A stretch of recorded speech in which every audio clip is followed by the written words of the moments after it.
Occasion ఏదైనా location ఎక్కడైనా తెలుగువారి వేడుక అంటే ఆలివ్ మిఠాయి ఉండాల్సిందే. Hi hello welcome to Suman TV. నేను మీ రోషన్.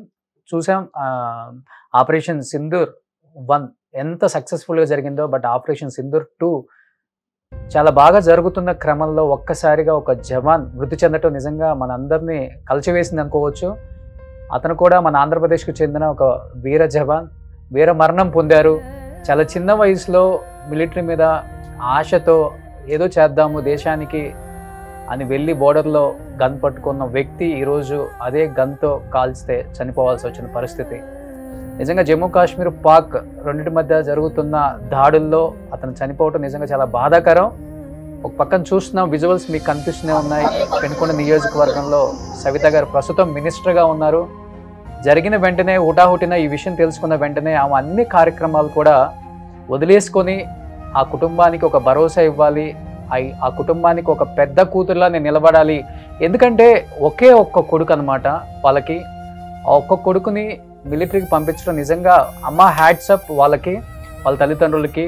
అతను మిలిటరీకి పంపించి ఎవ్వరు పిల్లలు లేరు వాళ్ళకి, ఒకే ఒక అబ్బాయి. అది తెలుసుకున్న ఆమె ఆ ఇంటికి ఒక పెద్ద కూతురులాగా నేను వెళ్ళి వాళ్ళందరికీ ఈరోజు దగ్గరుండి ఓదార్చాలన్న ఒక ఉద్దేశంతో మంత్రిగా ఉన్నప్పుడు కూడా చూస్తూనే ఉన్నాము. ఆమె సొంత డబ్బులు కొన్ని కూడా ఆ కార్యక్రమాలకు ఏమవుతాయో, ఆ కుటుంబానికి ఆర్థికంగా ఎలాంటి ఇబ్బందులు లేకుండా నేను ఇస్తున్నానని చెప్పేసి కూడా కొన్ని విజువల్స్లో మనకు కనపడుతూనే ఉన్నాయి. మనం అక్కడి నుంచి లైవ్ చేస్తున్నాం, కానీ అక్కడ ఎక్కువ క్రౌడ్ ఉంటానా వాయిస్ కూడా వినపడదు. కాబట్టి ఫోన్ కాల్లో ఆమె ఏం మాట్లాడతారో చూద్దాం తర్వాత. బట్ నిజంగా సవిత గారు ఫస్ట్ ఆఫ్ ఆల్ హ్యాట్సప్ అండి మీకు. ఒక మంత్రిగా ఉండి నియోజకవర్గంలో ఒక విషయం జరిగిందని తెలుసుకోగానే, అది కూడా ఇప్పుడున్న పరిస్థితులలో మన ఆంధ్రప్రదేశ్ చెందిన ఒక జవాన్ మృతి చెందటం నిజంగా చాలా బాధాకరం. ఇలాంటి ఒక న్యూస్ వింటామని మనం అనుకోలేదు. ఒక్కసారిగా ఒక హాఫ్ అన్ అవర్ బిఫోర్ ఈ న్యూస్ వినగానే చాలా బాధ అనిపించింది. మురళీ నాయక్ చాలా చిన్న వయసు, నాకు తెలిసి 25 నుంచి 30 సంవత్సరాలు ఉంటాయి.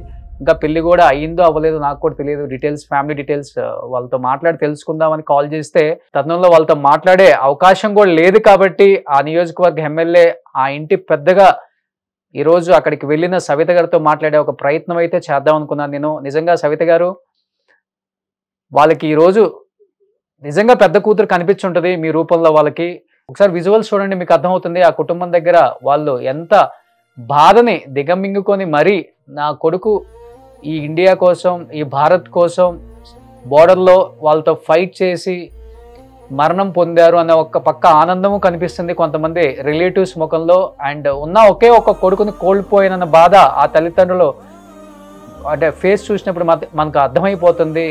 వాళ్ళ బాధని ఎవరు కూడా తీర్చలేరు. అండ్ ఆంధ్రప్రదేశ్ ముఖ్యమంత్రి నారా చంద్రబాబు నాయుడు గారు కూడా కాల్ చేయడం జరిగింది. ఆ కుటుంబం పక్కన మేము నిలబడతాము, ఎటువంటి సహాయమైనా మేము చేయడానికి సిద్ధంగా ఉన్నాము అని చెప్పేసి ఆయన కూడా ఒక భరోసాని ఇచ్చారు. ఇచ్చినప్పుడు కూడా ఒకే ఒక కొడుకు కాబట్టి ఎవరికైనా బాధ ఉంటుంది. అమ్మా, ఇలాంటి తల్లిదండ్రులు ఒక్కొక్క ఇంటికి ఒక్కళ్ళున్నా చాలు. అంటే మీలాంటి కొడుకులు, అంటే కొడుకుల్ని ఇలా మిలిటరీకి పంపించి బోర్డర్లో ఫైట్ చేయండి, మన భారత్ కోసం మీరు నిలబడండి అని చెప్పి పంపించారు. అనుకున్నాము అంటే ఆపరేషన్ చాలా సక్సెస్ఫుల్గా జరుగుతుంది, మన వాళ్ళు చాలా చాకరీచ్యంగా అన్ని రకాలుగా ఫైట్ చేస్తున్నారు, యుద్ధం చేస్తున్నారు, ఎటువంటి ప్రాణ నష్టం జరగలేదు, జరగదు, జరిగే అవకాశం కూడా లేదని చెప్పి కూడా మనకు వినపడుతుంది. కానీ ఒక్కసారిగా ఆంధ్రప్రదేశ్ సత్యసాయి జిల్లాకు సంబంధించిన కోరుట్ల మండలం ఒక తండాకు చెందిన మురళీ నాయక్ అనే ఒక యువకుడు కాల్పుల్లో చనిపోవడం జరిగింది. సో మీరు ఆ విజువల్స్లో చూస్తున్నారు. ఆంధ్రప్రదేశ్ ముఖ్యమంత్రి నారా చంద్రబాబు నాయుడు గారు కూడా ఆ కుటుంబంతో మాట్లాడుతున్నారు. విజువల్స్ చూస్తున్నాం. అండ్ సవిత గారు కూడా అక్కడే ఉన్నారు. నిజంగా సవిత గారు ఆ కుటుంబాన్ని ఓదార్చే తీరు చూస్తుంటే ఎక్కడ కూడా మంత్రిగా ఈరోజు కనిపించలేదు మనకు. అక్కడ సాక్షాత్ ఆ ఇంటి పెద్ద బిడ్డల వాళ్ళ దగ్గర కూర్చొని వాళ్ళని ఓదార్చటం. ఎందుకంటే ఇప్పుడు మనం రాజకీయాలు చూడకూడదు, ముఖ్యంగా జరుగుతున్న యుద్ధం చూస్తుంటే ఏ కుటుంబంలో ఎలాంటి వార్త వినాల్సి వస్తుందో ఉన్న బాధ ప్రతి ఒక్కరికి ఉంది, ప్రతి ఇంటికి ఉంది. ఎందుకంటే బోర్డర్లో పనిచేసే ఆర్మీ జవాన్స్ చాలామంది మన ఆంధ్రప్రదేశ్ వాళ్ళు కూడా ఉన్నారు. కాబట్టి అందరూ కూడా దేవుణ్ణి ప్రార్థిస్తూ ఉంటారు.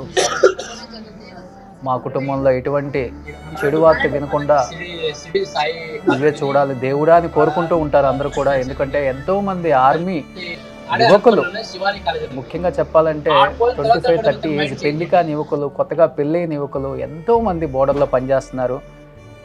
మన ఇండియాని కాపాడుతూ ఎప్పటికప్పుడు ఒక సైన్యంలో ఉన్నారు. నిజంగా ఈ న్యూస్ విన్న తర్వాత కూడా చాలామంది ఇదే కోరుకుంటారు, మా కుటుంబంలో ఎటువంటి చెడు వార్త వినకూడదు, మా అందు నిలబడి దేవుడా ఈ యుద్ధంలో మా భర్తలకి మా కొడుకులకి ఏం అవ్వకుండా చూడండి అని కోరుకునే వాళ్ళు ఎక్కువ ఉంటారు. డెఫినెట్గా మనం కూడా అదే కోరుకుందాం. ఎలాంటి బ్యాడ్ న్యూస్ వినకూడదు, ఎవరి మరణ వార్త వినకూడదు, అందరూ క్షేమంగా ఉండాలి, యుద్ధం మంచిగా జరగాలి అండ్ భారత్ గెలవాలని కోరుకుంటుంది మొత్తం కూడా. అండ్ ఒక పక్కన చూస్తున్నాం విజువల్స్ అండ్ చాలా బాధ అనిపిస్తుంది ఆ కుటుంబాన్ని చూస్తుంటే. వాళ్ళ అమ్మగారు అనుకుంటా. అక్టోబర్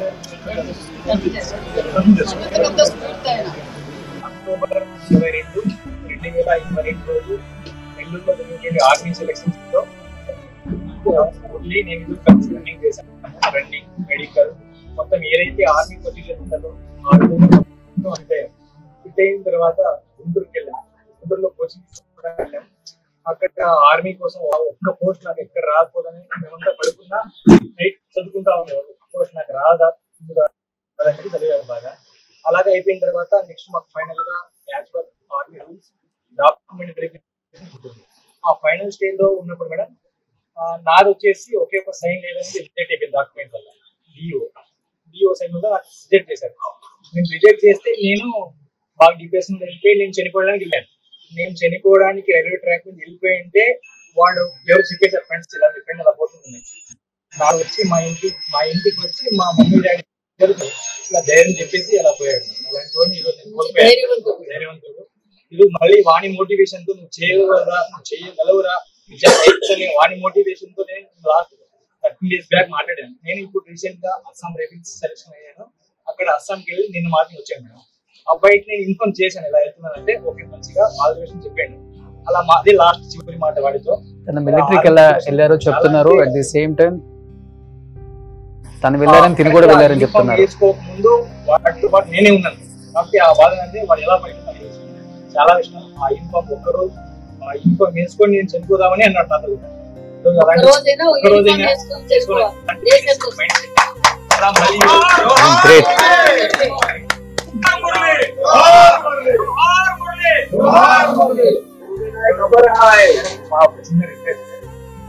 అబ్బాయికి ఖచ్చితంగా పెట్టిస్తాం. దేశం కోసం ధర్మం కోసం వీరమరణం పొందారు. ఖచ్చితంగా మన ప్రాంతంలో అబ్బాయి మోటివేషన్ తో మళ్ళీ ఆ అబ్బాయి మోటివేషన్ తో మళ్ళీ నేను ఈ రోజు క్లియర్ చేయగలిగాను. చెప్తున్నాడు. ఆ పక్కన సవిత గారి పక్కన కూర్చున్న అబ్బాయి కూడా సో జవాన్ అనమాట. అంటే ఒక్క రోజైనా ఆర్మీ డ్రెస్ వేసుకొని బోర్డర్లో చనిపోవాలనేది తన కోరిక అనేది ఎప్పుడు చెప్తూ ఉండేవాడు మురళీ నాయక్ నాతో పాటు. అతని ఇన్స్పిరేషన్తోనే నేను కూడా ఆర్మీలో జాయిన్ అయ్యాను. అంటే నేను ఒక 2 days బ్యాక్ లీవ్ మీద ఏదో రీజన్ వల్ల నేను ఇంటికి వచ్చానని చెప్తున్నాడు. అంటే తన ధైర్యం గురించి అండ్ భారత్ మీద తనకున్న అండ్ రెస్పెక్ట్ ఇవన్నీ కూడా తను చెప్తుంటే నిజంగా రోమాలు నిక్కబొడుచుకుంటున్నాయి. తన దేశం కోసం ఏదైనా తను నిలబడటానికి సిద్ధం, ఏదైనా నాకైనా కానీ ప్రాబ్లం లేదు, నా దేశం నా ముఖ్యం అని నేను బోర్డర్లో కాపాడుతాను, ఆ డ్రెస్ వేసుకుంటేనే నాకు తెలియని ఒక పులకింత, ఆ డ్రెస్లోనే చనిపోవాలి అని తన స్నేహితులతో కూడా చాలాసార్లు షేర్ చేసుకున్నారని తన స్నేహితుడు చెప్తున్నాడు. చూస్తున్నాం విజువల్స్ ఇంకా కూడా వాళ్ళ ఇంట్లో వాళ్ళ కుటుంబ సభ్యుల్ని మీరు ఒకసారి చూడొచ్చు. విజువల్స్ మొత్తం కనిపిస్తున్నాయి. వాళ్ళ అమ్మగారు, నాన్నగారు అండ్ వాళ్ళ కుటుంబ సభ్యులందరినీ కూడా ఓదార్చే ప్రయత్నం అయితే జరుగుతుంది. ఆంధ్రప్రదేశ్ ముఖ్యమంత్రి నారా చంద్రబాబు నాయుడు గారు కూడా ఫోన్ చేసి ఒక భరోసానైతే ఇచ్చారు. ఆ కుటుంబానికి అండగా నిలబడతాను, ఏదైనా కానీ మేము చేస్తాము, ఎటువంటి ఇబ్బంది లేదు, ఆర్థికంగా మేము ఆదుకుంటాం. సో భారతదేశం కోసం వీరమరణం పొందాడు వీర జవాన్ మురళీ నాయక్ ఈ రోజున. అలాంటి గొప్ప జవాన్ని కొన్న తల్లిదండ్రుల కోసం మేము నిలబడతాము అని చెప్పేసి వాళ్ళు చెప్పడం నిజంగా చాలా హ్యాపీనెస్. అంటే ఉన్నప్పటికీ అంటే కొడుకుని కోల్పోయిన బాధను అయితే ఎవరు తీసుకురాలేరండి. ఒకే ఒక కొడుకు, అంటే చాలా మారుమూల తండ నాయక్ ఈరోజు దేశం కోసం తన ప్రాణాలు అర్పించడం నిజంగా చెప్పాలంటే భారత్ గొప్పతనం, మన జవాన్ల గొప్పతనం. కొన్ని మాటలు విన్నప్పుడు, కొన్ని పరిస్థితులు చూస్తున్నప్పుడు మనకు అర్థమవుతుంది. దానిలో ఒకటే ఈరోజు మురళీ నాయక్ గారి కుటుంబం కావచ్చు, మురళీ నాయక్ గారి ఫ్రెండ్ మాట్లాడే మాటలు కావచ్చు, తన మాటలు ఎలా ఉంటాయో, తన ధైర్యం ఏంటో. సవిత గారితో మాట్లాడే ప్రయత్నం చేద్దాం. ఒక్కసారి ఆ కుటుంబం నుంచి వాళ్ళు ఏం మాట్లాడుతున్నారు, వాళ్ళు ఏం కోరుకుంటున్నారు. సోదరా చెప్పండి సోదరా. సవిత గారు నిజంగా ఫస్ట్ ఆఫ్ ఆల్ హ్యాట్సప్ అండి. మీరు మాట్లాడిన తీరు కావచ్చు, లేకపోతే మార్నింగ్ నుంచి మీరు అక్కడ ఉన్న విధానం కావచ్చు చూస్తే వాళ్ళకి ఒకే ఒక కొడుకుని విన్నాము. ఈ రోజు మీరు ప్రవర్తించిన తీరు చూస్తే ఆ కుటుంబంలో పెద్ద కూతురులాగా వ్యవహరించారు ప్రతిదీ కూడా. ఏమనిపించింది మురళీ నాయక్, మీ నియోజకవర్గం, మీరు మంత్రిగా ఉన్నారు ఏపీకి? సార్ ఒక పక్క అయితే మా నియోజకవర్గానికి, మా జిల్లాకి, రాష్ట్రానికి, దేశానికే గర్వంగా ఉంది సార్.